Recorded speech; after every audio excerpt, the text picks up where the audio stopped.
Hello everyone, 76 Patriot here, and today I'm going to be going over my House predictions for the upcoming 2024 elections. Now, I filled out all the districts that were won by over 10 points in the 2022 midterms. So all the remaining toss-up or light gray districts here were won by under 10 points. So we'll just start by filling the first of these out. Let's start out in the Pacific Northwest for fun. So in the state of Washington, we have mainly two competitive districts. This one is the most competitive by far, that was won by a squeaker, by under a point. And if Joe Kent is the nominee this time, I think he'll flip it, with Trump at the top of the ticket. That's just my opinion. I think it'll be narrow, but I think Perez, the incumbent, will go down narrowly. This one, Schreier, I believe the incumbent, her name is, she won by like 4 to 5 points. I think she'll hold on narrowly, although I think it'll be closer than before. Let's put that as lean Democrat for now. Moving on to Oregon, we have mainly 3 competitive districts. Hoyle won this one by about 7. We can actually look exactly because I pulled up this right here. Yeah, she won by 7. Then, of course, these are the 2 other main ones. So I'll still have her winning that by a likely margin, probably. This one will probably go Democrat. Again, similar thing, probably lean. I'll put that as lean. That's a close one. That could be competitive, depending if there's a Republican surge, that seat will flip Republican. Because 2 points Democrat, that's nothing. This one, DeRemer will hold on, in my opinion. There's a lot of talk, with the recent primary and the more air quote electable Democrat running against her. But it's an election year. With Trump at the top of the ticket, again, down ballot effects. As an incumbent, I think she'll hold on. So, moving on to Montana, Ryan Zinke is basically he was a massive underperformer in 2022. If we look, this is a seat that should have been likely to safe, and he only won it by 3 points. This time, I think it'll be different. As of right now, I'll have it going to him by a lean margin. It may change. We'll see if the Senate race does anything down ballot to change this. It probably won't, honestly, because I predict Tester's going to go down, as I did in one of my last videos. But I think he'll hold on for sure. Moving on to the state of Nevada. Sadly, there's a Democratic gerrymander going on there. So all 3 of these, even remotely competitive districts, have all gone together as a trio for the Democrats. And if we look back really quick at what exactly happened, they all voted these are the least 2 Democratic, but all around 4 or 5 points. Honestly, it depends, because my prediction could be way off. Because as of right now, I'll just have to miss tilting Democrat. I think it's going to be very close. I think state of Nevada, it all depends on if Trump gets a surge, as been seen in the polls. He's doing really, really well. Could that bring out a lot of voters to oust these Democratic incumbents? It's possible. Republicans are doing really well in the state of Nevada, according to polls this year. I don't know, though. I think the districts are just too Democratic. Not too Democratic, but I can't envision a scenario in which all 3 of them go Republican, maybe one of them. But just to be cautious, I'm leaving them as tilt Democrat now, but that could easily change. Let's actually do Arizona, and then a couple of these states, then we'll go back to California. But state of Arizona. So we'll start off with David Schweikert's district right here. He barely won by under a point in 2022. Actually, let's just check to make it official. I'm going to take my word for it. Yeah, he barely won. So this is an area in which the suburbs are trending to the left. Year after year goes by. I believe if you look at the past, I don't have time to do it right now, but his election results have dwindled and decreased each year. Could it flip this year? It could. If this was a midterm scenario, I would say it would. If this is 2026, I would say it absolutely probably would tilt blue. Again, because Trump's in the top of the ticket, and I feel like this is just getting, kind of a line that I just keep repeating, but that absolutely is true because Trump is a turnout machine, like him or not. And, when people vote Trump and then they'll vote nearly every Republican all the way to the bottom of the ticket in a presidential election with him on the ballot. That's been proven. So I think Schweikert holds on narrowly. Ciscomani narrowly, or I'm sorry, this is Crane's district rather. Crane holds on by a likely margin, I think at this point. Ciscomani holds on by a lean margin. He only won by 3. So, I'm sorry, did he win by 3? No, he won by 1.5. Oh my word, he underperformed. Okay, so I think he'll win by about 3 this year just because of incumbency. I don't want to take too long on the state of Arizona. Colorado, this is an interesting one. This is in the suburbs of, I believe, Denver. This district right here has a Democratic incumbent. I'm going to leave it as tilting Democratic. Although she only won by, again, under a point. So very narrowly, but Colorado has just become unwinnable for Republicans in nearly even a lot of these districts, it seems like. So this is the other district. I'm going to put it as lean Republican, even though it is trending to the left. Boebert was not a good fit for the district, and that is partly why that was the narrowest win of any 2022 district seat. But I think it'll lean Republican with her moving to another one. I believe this district, actually, right here. New Mexico, Harrell's, this is a rematch of 2022, Harrell and Vasquez. I'm not actually sure. I'm kind of making this one up on the spot, guys, because it depends how well Trump is doing with Hispanics, how well Republicans are doing with Hispanics. I am actually going to come back to this one. I'm cheating, but I'm going to come back to that one and explain maybe a bit more. It's time to go to California. So California is, and I might have to go between websites here because I haven't memorized every single congressperson in California. I know this is Kevin Kiley's district. I know he only won by about 7. We'll put it as a likely margin this year. I know this is Duarte's district. He won, actually, he might have been one of the narrowest win of 2022.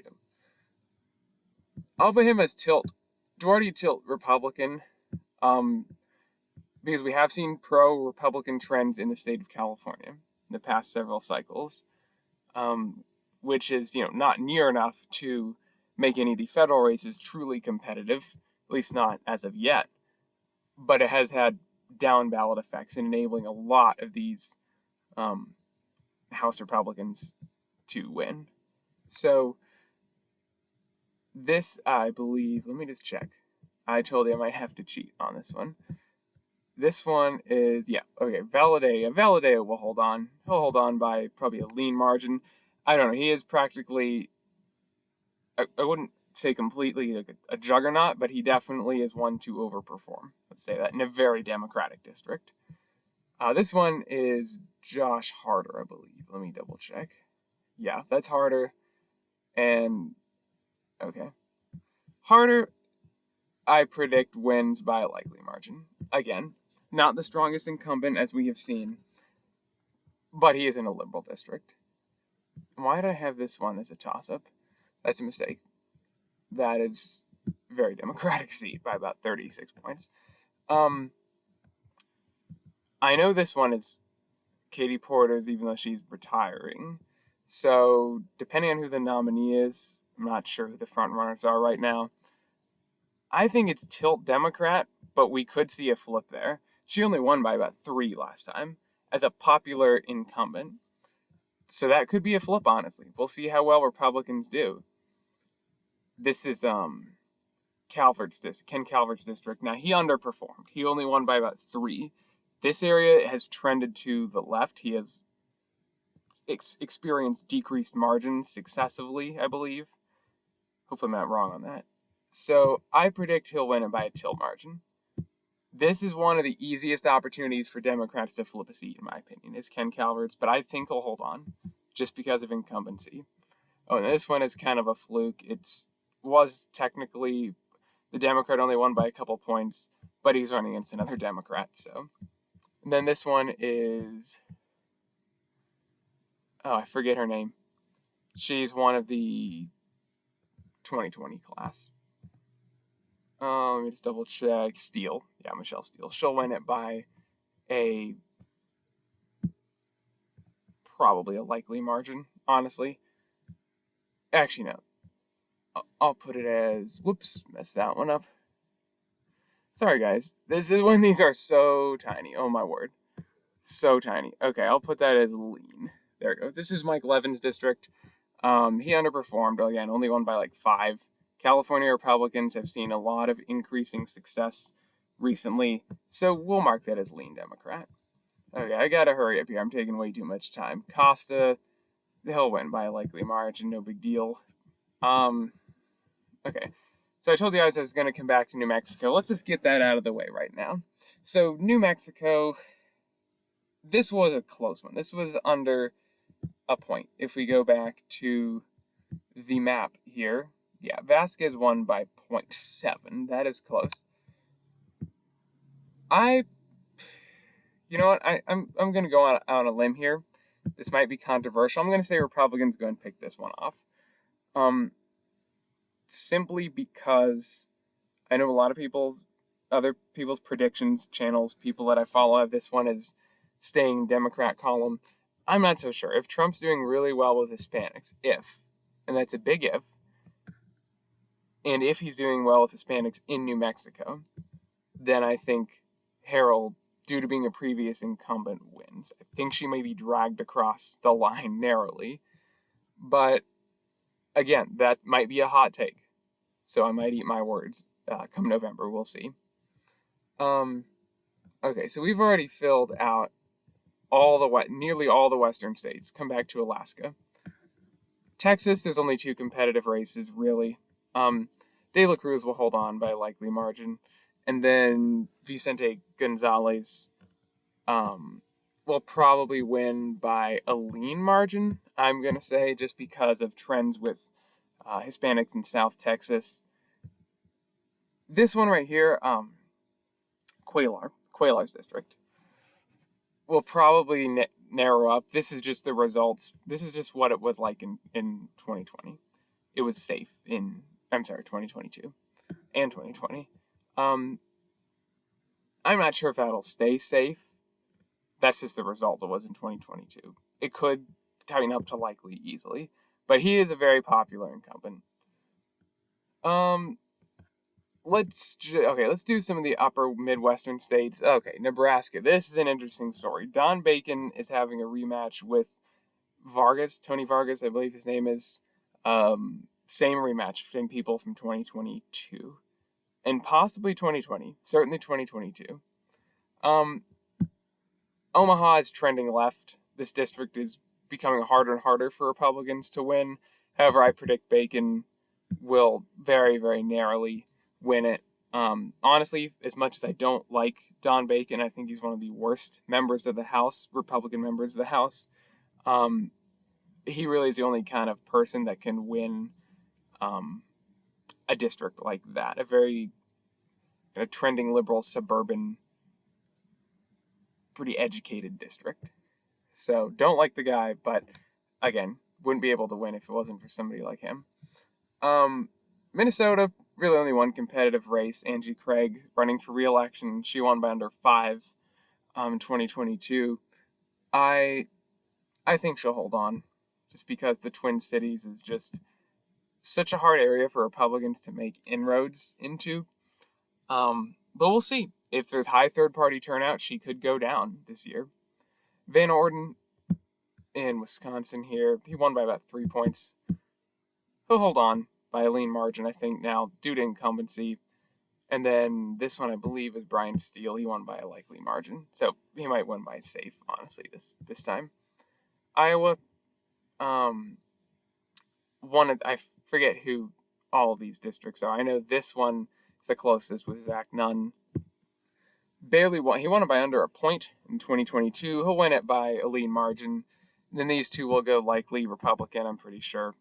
I think Hinson and Miller Meeks are the incumbents. Sorry, I'm trying to speed things up here a little bit because I took way too long on Arizona and California. So, Illinois, yeah, really only a couple of competitive races. I know this is Sean Casten, this one in the Chicago suburbs. He won by just under 10. I predicted similar, likely. This district right here I am totally spacing out on who the incumbent. Okay, Sorensen and Underwood. Okay, so Sorensen only won it by 4. I think she wins by tilt margin this time and possibly loses if Trump is doing a lot better in Illinois. In the Midwest, if Trump's doing great in the Rust Belt, some of these incumbents are going down. I think Underwood will hold on by a likely margin. Over in Indiana, we have Frank Mervan is vying for re-election. He only won by like 5 because this district is really trending away from the Democratic Party. It's kind of one of those remnants of those Democrat stronghold working class, union-based kind of areas of the Midwest. And Democrats are losing their grip on places like that. So I think he'll win by a lean margin, but possibly tilt. We'll see. Michigan, Dan Kildey's retiring. I'm not sure. He won it by like 10. This is a fairly friendly to both parties, but a Republican could easily win it. As of right now, because I just don't really know the front runners, honestly. So as of right now, I'll have it as lean Democrat. That would already be like a 6-point shift to the right from Kildey's victory, though.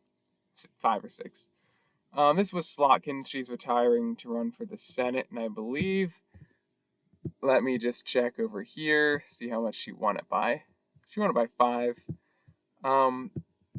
Depends who the nominee is, because Slotkin kind of grifted her way as this moderate, and she really was not at all, and is not. But I'll just put it as lean right now. This is John James's district.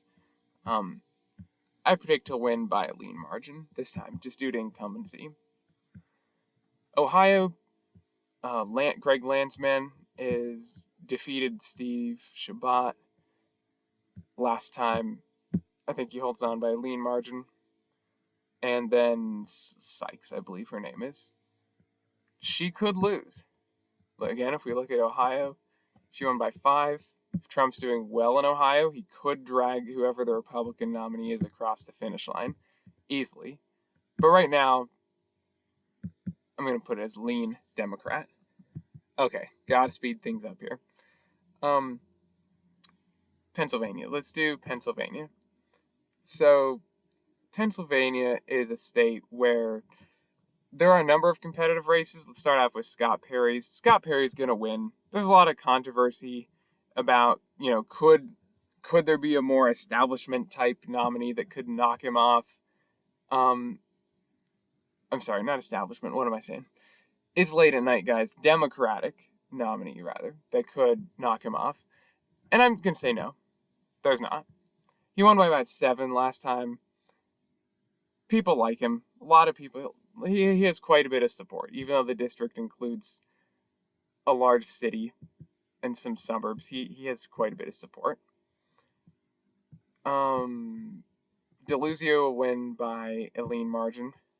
Probably. He won by about 5, I believe.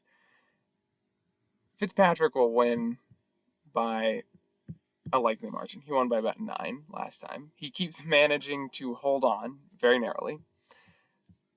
These are where the real meat of the competitive PA races are. This is Matt Cartwright. This is Susan Wild. And both of these voted by about 2, just over 2%. We can confirm for, 2.4 and 2, exactly. So this is one every year. Like every predictor, every conservative predictor is like, they're going red, they're going to go red.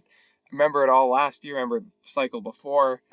And it never happens because these people have been able to grift their way as moderates and keep getting people's votes. I think that year this is going to change, at least for one of them. I'm not going to be so bold as to have both going Republican, even though I could very easily envision that happening. I'm going to predict that Wild's district gets picked off, but just to be cautious, Cartwright stays. He keeps his seat. Again, this is theoretical. Something could change, and they could all lose their seats. I mean, but as of right now, Tom Keene, he won by a couple points, but he'll win now due to being incumbent by a lean margin. Kind of going up the wrong way up the East Coast, but let's just do the Northeast and then go south, and we'll be done. New York, this person, I'm forgetting their name, Democrat, won by about a likely margin. I think they'll win this year, too. Brandon Williams, who replaced John Katko, he won narrowly, but the redistricting that just happened in New York not too many months ago hurt him. So I predict he's going to go down. So that's the first seat tonight, right now, that I'm predicting Republicans lose, is Brandon Williams' seat. It's just, I think the partisan lean is just too Democratic for him to overcome. That could change. If Republicans surge in New York, I could eat my words again. As of right now, Molinaro, I think he'll hold on, personally, by a tilt margin. Pat Ryan, however, his district got a bit more Democratic in the most recent redistricting. I think he'll hold on by a lean margin. He won by about over 1 to 2 points, I believe. And then, again, this might be unpopular. I think Lawler will hold on. Yes, would he be very vulnerable and easy to pick off? Absolutely. But I don't think this is not going to be a blue wave year.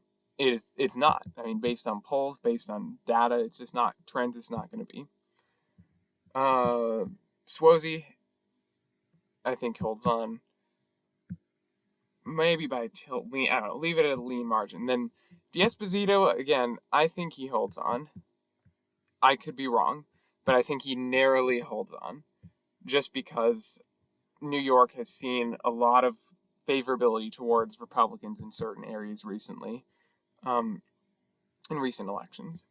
George Logan's running again, I believe, and he lost by about a point, which was a shocker in Connecticut. Very moderate, though. I predict he loses by a lean margin, maybe this time. I mean, it was a perfect campaign, I feel like. If he was going to win, I feel like it would have been last year, but I don't know. Alan Fung narrowly lost about 3 points last time. I predict whoever the nominee is will probably lose. I don't know who the nominees are. I don't know how you could get any better than Alan Fung as far as for Rhode Island. Again, not a fan of him at all, but if you're going to win a state like that, you need a more establishment Rhino kind of figure. So let's leave that as likely for now. Chris Pappas, I think, will hold on by probably a lean margin. And then Jared Golden will probably hold on. Again, this might be controversial, but he has proven himself that despite the things he says or does or his track record or whatever, despite being a Democrat in a quite a Republican district, he has managed to always snatch victory from the jaws of defeat. So that could change. But right now, Republicans almost have a majority right now. Neil Parrott is running for election again. Challenging the Democrat, rather. David Trone is he dropped out to run for Senate, and that failed. I predict Parrott will probably lose by a likely margin. He lost by about 9 to Trone. Though Trone is pretty popular incumbent, to be fair. Hung Cao narrowed this Virginia race to a lean margin, about 5 points, which was crazy. This is a Biden plus 19 district or something insane. I think it'll probably go likely, if Cal's not the nominee, probably likely Democrat. Spanberger's retiring from this one. Honestly, I predict a tilt margin. If Trump is getting close in Virginia, as recent polls vindicated, this could go Republican, because Spanberger kind of played that moderate card, and quite frankly, it worked. If you look, and she still only won by 4.7. So I think it's going to be close, but Kiggins will hold on for sure, in my opinion. Probably a lean margin. And then, gosh, what is that one? Why didn't I fill out that one? Yeah, that is a very Democratic seat. So Don't want to miss any here. Sorry, when this gets so small, it's hard to see, guys. Hopefully you understand. So, North Carolina, Chuck Edwards won by just under 10. He'll probably win by a safe margin, honestly, this time. I'll just leave it as safe, due to how well Republicans are doing in the state of North Carolina in voter registration and polls, all that stuff, all that jazz. Don Davis, I think, holds on by a tilt margin. This is a big one. I could see this going either way, because trends in the eastern part of NC are favoring Republicans. A lot of those typically black rural counties are moving to the right fast, and Davis only won by 4.7. Redistricting made this more friendly to Republicans. Just to be safe, I'm leaving it to Davis plus, I don't know, 1, maybe 0.5, but we'll see. Sanford Bishop won by about 9 and change. He'll win by a likely margin. And then Florida, Jared Moskowitz. I think this may be bold, but due to crazy Republican trends in Florida, I think Moskowitz goes down very narrowly. He only won by, let's check. Oh, wait. Yeah, wrong district. 4.8. That might be a bit of a stretch, but I'm just going to leave it at that. Darren Soto also won pretty narrowly, too. So I'll put that as lean. Luna's going to win handily. Honestly, I'm just going to put that as a safe margin. She won by about 8 last time. And then, I don't know why the heck I had that one as competitive. It's not. Okay. So that is basically it, with the exception of Alaska. I'm just making sure I didn't miss anything. I think I got the entire continental United States covered. Okay, there we go. So Alaska is a sad story. Ranked choice voting in order to preserve Murkowski and establishment Republicans. Republicans have destroyed the state's electoral system by implementing RCV, ranked choice voting, allowing Democrats to win. So a bunch of Republicans, split the vote amongst themselves.